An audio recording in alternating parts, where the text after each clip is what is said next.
History repeats itself yet again for the 0-2 Cincinnati Bengals, but there is a far greater concern on their doorstep than just their record. In this video, I'll explain what the Bengals really have to worry about going forward. Hang in there, Bengals fans. This is John Sheeran of A to Z Sports, and let's talk about what just happened.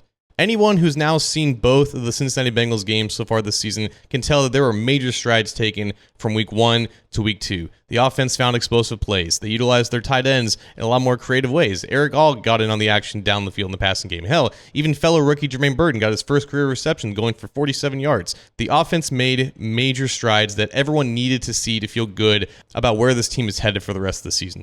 The real issue, beyond just being 0-2 now, is what in the world are they going to do at defensive tackle? In this game, you had both starting defensive tackles, B.J. Hill and Sheldon Rankins, leave with hamstring injuries. That left Zach Carter and J.T. Fele finishing the game all by themselves with no one else to help them out in the rotation. If there is a DEFCON 1 situation at any position, we have reached it with defensive tackle. Absolutely. Think about how we got to this situation in the first place. One of the team's third-round picks, McKinley Jackson, he suffers a knee injury all the way back early in training camp. Fast forward to Wednesday before week 1, and Chris Jenkins suffers a thumb injury and hasn't really practiced since. He has yet to play, along with Jackson, who is, by the way, on injured reserve and still has 2 more games to miss. The Bengals have been down 2 of their important reserves at the defensive tackle position, which elevated the roles of both Zach Carter and J.T. Fele, and we saw both those roles be essentially elevated to starting status to close out this all-important game against the Chiefs. And as we sit here very early in the preparations for week 3, we have no idea